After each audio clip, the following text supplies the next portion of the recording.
How's it going, sir?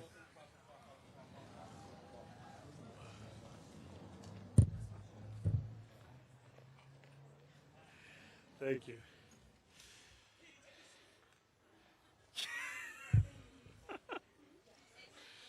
All right. Okay. Is everybody good with the shot? Yes? Good by the press? Is Joe Anuda sitting on the floor somewhere? No. My goodness. Okay. Good afternoon, everyone.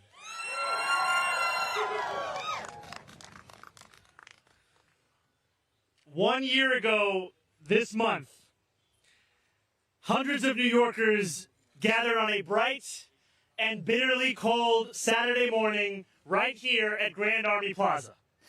It was 6 months before the Democratic primary for mayor. We were in the low single digits in the polls at best. Every ounce of conventional wisdom said that our campaign was not supposed to work. Surely there was a better way to spend a Saturday than knocking on doors, talking to strangers, and crossing the small but real distances that separate us from one another. And yet, New Yorkers showed up at a moment when so many people feel isolated from one another and distant from a political system that can feel closed or unresponsive. They made a deliberate choice, not to be bystanders, but to become participants. Their own politics and their own vision for New York City being the driving force behind what they were going to do. And that meant knocking on doors of people who lived just blocks away but whom they had never met. It meant asking questions instead of assuming answers. It meant listening instead of lecturing, finding common ground. And that experience taught us something simple and profound. Democracy works best when people are not treated as an audience, but as an active part of it. Governing demands the same. That is why we are here today. We are gathered at Grand Army Plaza, surrounded by powerful symbols of public life.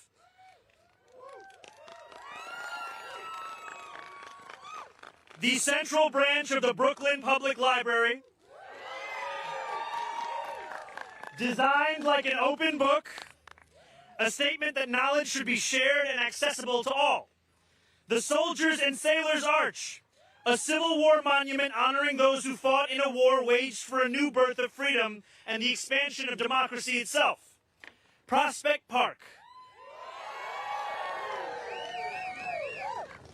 public space built not to be exclusive or ornamental, but to be shared. These are reminders of a belief that once guided this city, that public infrastructure should be generous, beautiful, and open. But a city is not held together by buildings alone. It is held together by trust and by whether people feel connected to the decisions that shape their life. That social infrastructure has been neglected for too long. Too often, engagement is fragmented or symbolic. Too often, people are asked for input, but never see how it shapes outcomes. Today, that changes. With the signing of this executive order, we will be establishing the Mayor's Office of Mass Engagement, a fundamental part of city government dedicated to rebuilding our social infrastructure at scale. This office, combining and reorienting the existing Community Affairs Unit, Public Engagement Unit, and other initiatives, starts from a simple premise. Working New Yorkers know what they need to thrive. Our job is to make sure government listens, consistently and with real consequence. The Office of Mass Engagement will organize participation across this city, proactively reach those that have been excluded, and ensure that public feedback is embedded directly into how we design policies, deliver services, and make decisions. And to lead this work, I am proud to announce that Tasha Van Auken will serve as commissioner.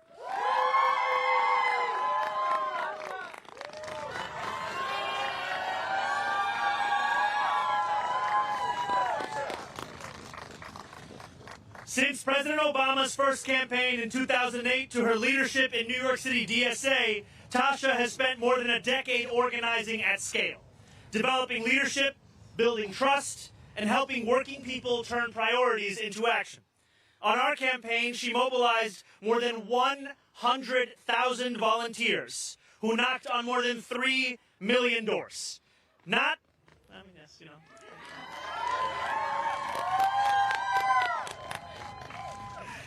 just to win an election, but to build leadership and a real sense of community across the city. She also spent many years working at the Blue Man Group, which means she brings both organizing discipline and an unusual tolerance for chaos.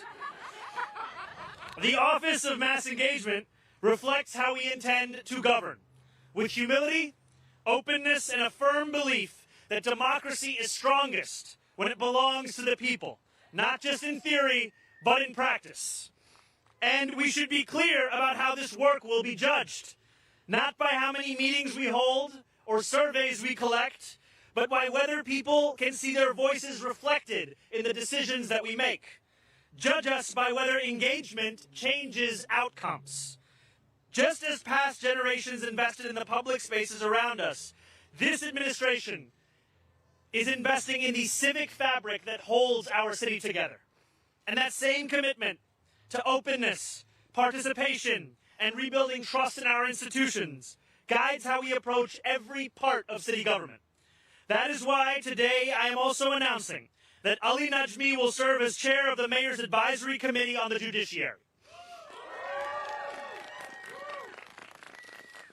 Under Ali's leadership, this committee will take on a more public and engaged role, reaching beyond City Hall to the wider legal community, demystifying the judicial selection process, expanding who participates in shaping our courts, and ensuring that our city's judicial system applies the rule of law universally and does so without favor. This includes proactive engagement with legal services organizations, bar associations, and minority and affinity bars, with the goal of widening the pipeline and strengthening confidence in our judiciary. Ali is a civil rights and election attorney with deep experience in our local courts, a longtime bar association leader who has helped diversify the judiciary in Queens, and someone I've known and admired for more than a decade, as a friend, an attorney, and a leader in this city. Tasha Van Auken, Ali, welcome to a new era in our city. I look forward to building it with you together.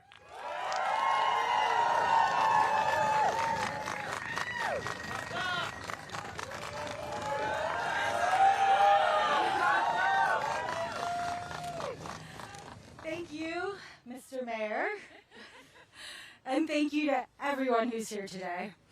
As a kid growing up in Park Slope and later Flatbush, the Brooklyn Public Library, this branch, was a constant in my life. Its soaring facade and open entrance felt like an invitation, a promise that knowledge, curiosity, and possibility belonged to everyone. I spent hours inside of there researching school papers, scrolling through microfilm, not to date myself here, but lots of time with microfilm, trying to make sense of the world and my place in it. I didn't know it then, but I was learning something essential, that when public spaces are built with care and openness, they don't just serve cities, they help shape the people who move through them. That lesson deepened for me at Edward R. Murrow High School, where I was profoundly influenced by the late principal Saul Bruckner. He believed fiercely in young people and in the role public institutions can play in helping them find their voice. He taught generations of students that they mattered and that participation wasn't reserved for someone else. And yet, despite that early confidence, I spent many years trying to figure out how to engage politically in a way that felt meaningful, something that went beyond a one-off protest or a single campaign, but built power over time. That clarity started during the first presidential campaign of Barack Obama. It was there that I learned the transformative power of relationships, from learning alongside volunteer leaders to the simple but powerful act of canvassing a stranger. What I learned in 2008 stayed with me. Through organizing with the New York City Democratic Socialists of America, and later and later serving in government as Chief of Staff to Assemblywoman Farah Souffrant Forrest, I kept returning to the same question. How do we build participation that lasts, where people don't just show up once, but develop the confidence and the relationships to shape real outcomes? That question came into sharp focus this past year. In Mayor Mamdani's campaign, more than 100,000 volunteers knocked on over more than 3 million doors across the city. But those aren't abstract numbers. They represent millions of conversations between neighbors who might never otherwise have met. They represent relationships built, confidence gained, and civic capacity that will last beyond any single campaign. Many of those incredible volunteers and organizers are standing with us today and everywhere. You all changed New York City, and I'm so grateful to you. At a time when so many people feel cynical, overwhelmed, or isolated, often alone with their phones, we found a way back to one another. Some of the most meaningful moments for me were when somebody would say, "I never thought of myself as political," and then describe the community and purpose that they found through this work. In many cases, it didn't just change how they saw politics, it changed how they saw themselves. That is what brings me to this role and to the work of the Office of Mass Engagement. The Office of Mass Engagement is about taking that ethos and making it part of how government works. It brings together public engagement efforts that have too often been siloed, streamlining them under a single coordinated office with the responsibility to make engagement meaningful across City Hall. It's about organizing participation at scale, strengthening feedback loops so public input shapes policy, and building the relationships and systems, human and digital, that make long-term co-governance possible. As Commissioner, my commitment is simple and serious: to help build a government that works for all New Yorkers, invites them in, and treats their participation as consequential. A government that doesn't just ask for input, but acts on it, and one that helps New Yorkers see themselves not as spectators, but as co-creators of our shared future. I'm deeply honored to take on this responsibility. And I'm excited to build this work alongside the mayor, our partner agency, and most importantly, the people of this city. Thank you.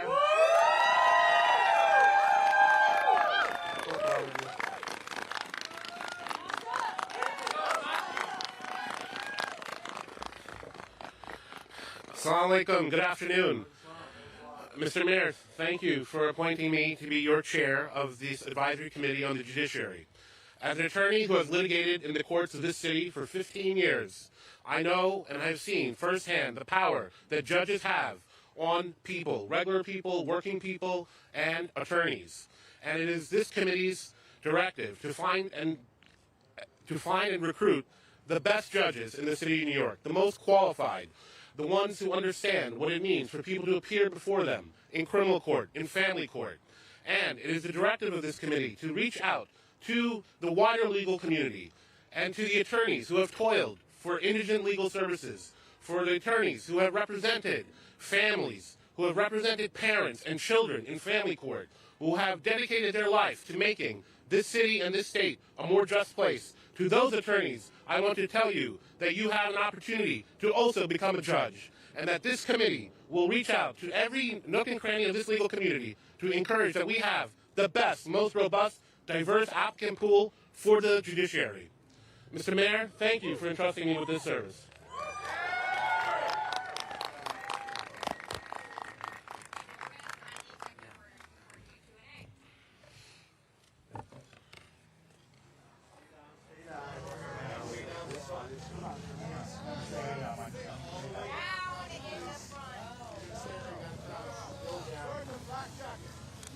Guys, get down. Everybody gets the shot. Move on my head. What's behind the middle here? Get a little back down, please. Go! Everybody down! Down!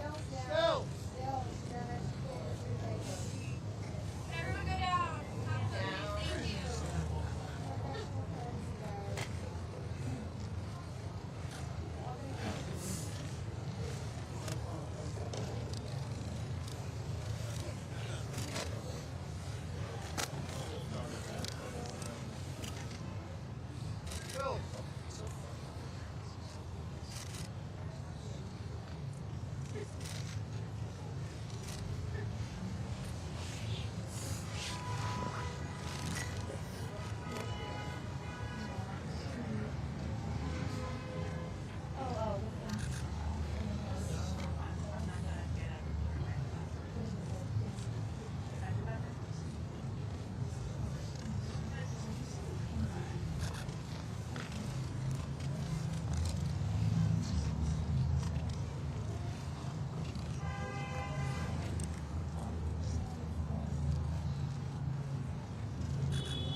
You okay back there? Matt, you want me to move, Matt? Matt, talk to me.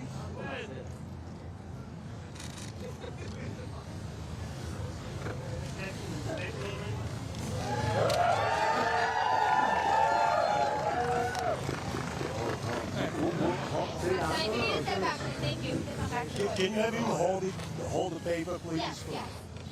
Oh, you're not going to hold the paper.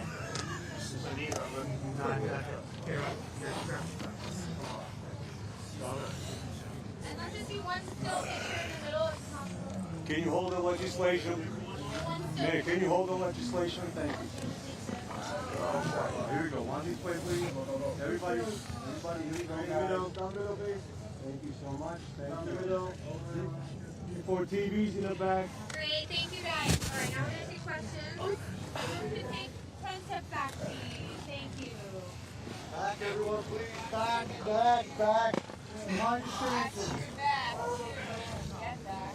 Don't sit on him. He has his back.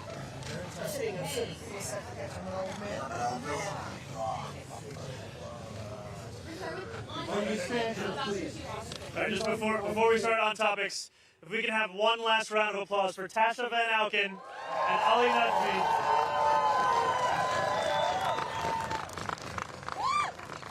And now we can begin with all the on-topic questions. Mr. Mayor, how you doing? How's it going? Good. A little colder than I thought, so I'm going to put the gloves on for a second. Real love it or vegan?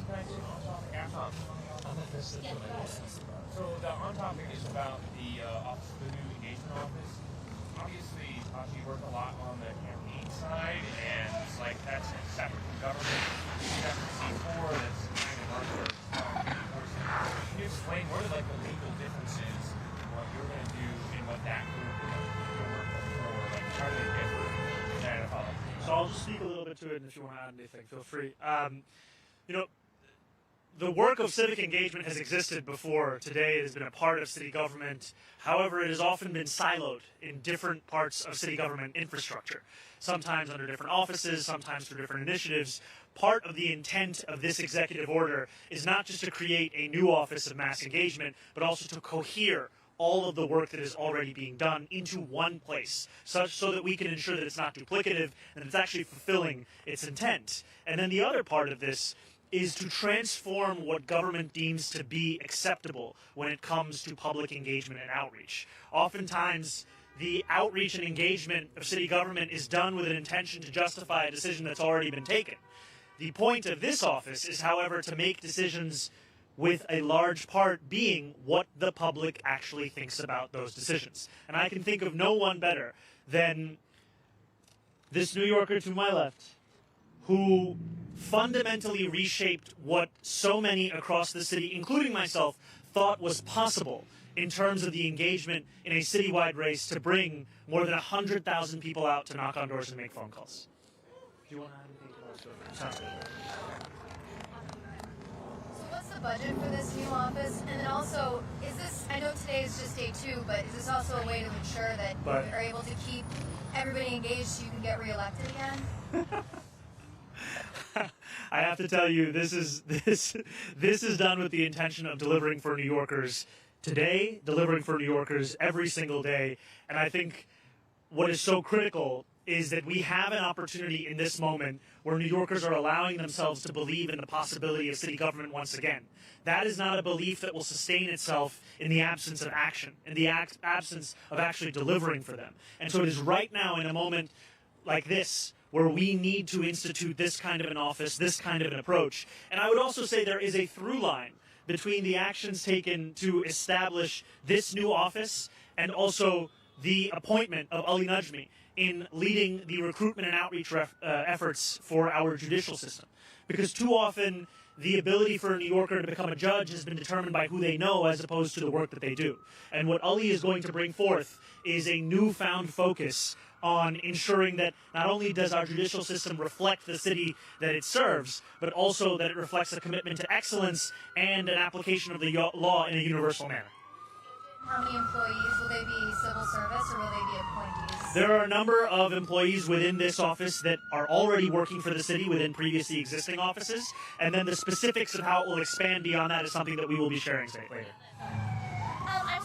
Sal Albanese this morning, and he said one of your best qualities is you're a really good listener. It's very kind of him. With respect to this new agency, can you give us an example of a time where you spoke to the public or a group of stakeholders and it made you change your mind on a certain policy or issue? You know, a few years ago, I was an assembly member conducting a number of meetings on the MTA. My Chief of Staff, L. Bisgard Church, and I were looking to put together a campaign in Albany that would look to fix the MTA. And so we had meetings with journalists, meetings with policy experts, meetings with MTA officials themselves. It was actually an MTA official who told me in one of those meetings that if you really cared about equity, you would focus more on the bus. And it was soon after in a meeting that I had with a friend of mine, Alicia Singh, who brought up the fact that in order to deliver not only in terms of economic relief, but also in terms of public safety, this would mean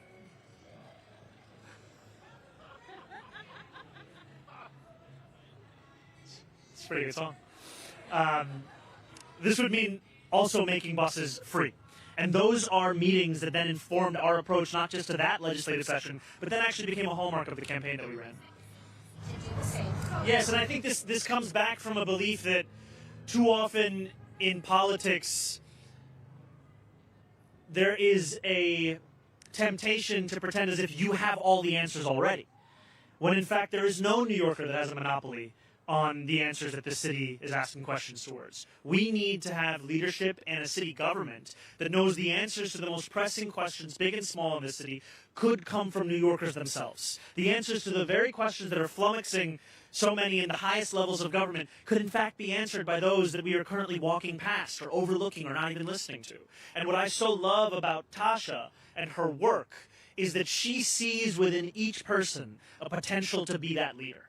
She gives them not only the room to grow, but the belief that they can and they must grow. And that is also something that we have to deliver for New Yorkers at large. Hi, Darla Miles, Channel 7. Yes, how are you? Congratulations, day one. Thank you very much. Good to see you. This is obviously a massive undertaking, right? Coalescing all of these individual agencies in such a large city government.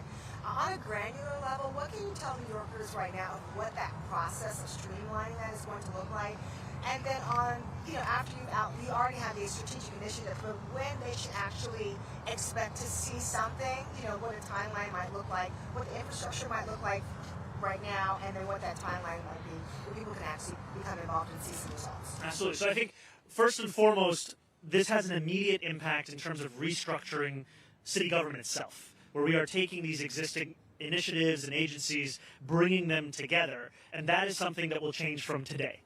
And then it will change in terms of what we expect of ourselves and how we start to engage with the public at large. And that's partially why I said we should not be measured on the number of meetings we hold or the number of surveys that are filled out. We should in fact be measured by the way in which we incorporate that feedback into the decisions that we make. And that's something that I look forward to working with my commissioner on, to ensure that New Yorkers feel a difference in this era of New York City government, as opposed to are just told about that difference. Thank you very much. On topic. This one's still on topic.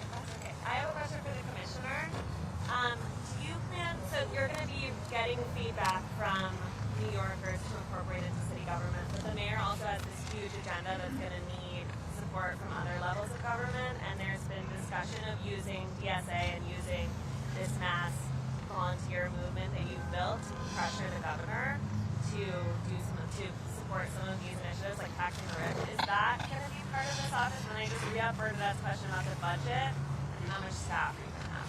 So I am going to demand the world from Tasha in her new position as the commissioner of the Office of Mass Engagement, and I'm also going to give her more than 5 minutes before she gets into the position to have to answer some of the specifics around budget and personnel, though I do assure you that this is going to be an office that will have the backing of myself as the mayor of this city. And yesterday, I think it was yesterday, the inauguration, I mentioned in my speech that let us not allow victory to become an invitation to turn off the news. We have seen sometimes in our politics a description of success as the ability for Americans to return back to their lives. We want to make clear that our successes will be achieved together with the New Yorkers who brought us to this point and all others that call the city their home. And so that means that our agenda is not one that is going to be fought for simply behind the closed doors of city and state government, but rather one that the very New Yorkers who are here today and those that are hard at work across the city will be a part of advocating for. Because it is those New Yorkers that actually determined this agenda in the first place. And it is those New Yorkers who will be alongside us as we not only fight for this, but win this. Hi, Mr. Najmi. Congratulations. GC was at Hellgate. I would like to know what are you looking to do in this position that you couldn't do from the Queen's Committee position? Thank you. Actually, I was never in Queens and in other counties. There's an elected process, and here with the Mayor's Committee as chair, we will have the ability to recruit from people citywide and affect courts citywide, criminal court and family court. And what we will be able to do is have a system that's in place that will judge people on the merits of their experience, their qualifications, their commitment to public service, and we will be able to appoint many, many judges. And to have that breadth and that reach citywide is very different. What's broken about the system right now? Not enough people know about this system. Not enough people know about the Mayor's Advisory Committee on the Judiciary, how to apply, and not enough people historically have had confidence that if you were not the well-connected or you were connected to a judge already, that you could be a judge. But in fact, in this administration, the people who never thought they could be a judge but deserve to be one will finally have that chance. Hi, Good afternoon. I'm Jan Tellez for the FMTIF News. Can you say your name one more time, sir? Jan Tellez. Jan Tellez? Yes. Nice to meet you. What can the Latino community expect from Mayor Mamdani? Yes. You know, I would not be standing here before you as the mayor of this city were it not for the Latino New Yorkers across the 5 boroughs. Latino New Yorkers, a majority of them supported us in the primary. We saw that only continue in the general. And what I've heard from so many Latino New Yorkers is a feeling that not only do they not see themselves within city government, but they don't also see their own struggles in city government and the focuses of that government and the priorities of that government. And what we are going to do is to deliver a city government that finally not only looks more like, but is paying more attention to the actual struggles of day-to-day New Yorkers. Latino New Yorkers face the highest levels of housing insecurity of any ethnic group in this city. When we are talking about the affordability crisis, it is hitting Latino New Yorkers at a disproportionate rate. And so when we talk about the necessity of freezing the rent for more than 2 million rent-stabilized tenants, when we talk about the urgency of making the slowest buses in America fast and free, and when we talk about the importance of transforming what is currently a $22,500 a year expense to send a child to childcare, that is going to be critical in ensuring Latino New Yorkers can stay in this city. Because I have heard from far too many who still call themselves, they are Latino, they still call themselves New Yorkers, but they actually live in Pennsylvania now. They live in New Jersey now. And that is because we have pushed them out of the city. It's time for us to actually not only keep New Yorkers here, but start to make those who left feel like they can actually come home. Okay, good luck. Can I ask a two-part question? Yes. So, would you address the criticism on the revoking the 2 executive orders on Amazon? MPDS, some call it intentional. How would you respond to that? And the second part is the higher definition on anti-Semitism is actually an issue that a lot of major Jewish groups oppose, and they support something else. Is there any measure that you would consider that would define what anti-Semitism is?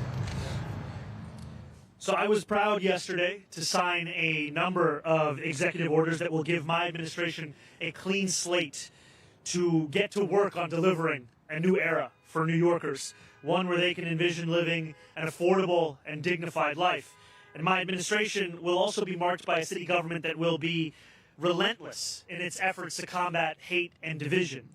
And we will showcase that by fighting hate across this city, and that includes fighting the scourge of anti-Semitism, by actually funding hate crime prevention, by celebrating our neighbors, and by practicing a politics of universality.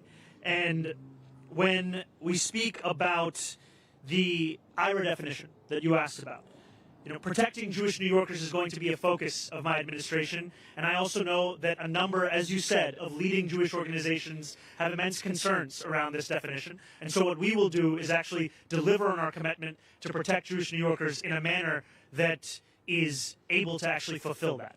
Thank you guys so much. Sorry, there was a second question.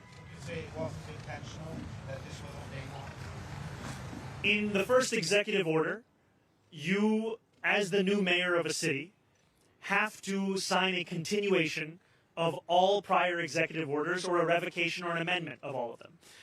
And so what we did was to sign an executive order that continued every executive order that predated the moment when our former mayor was indicted, a moment when many New Yorkers lost even more faith in New York City politics and the ability of city government to actually prioritize the needs of the public as opposed to the needs of the person.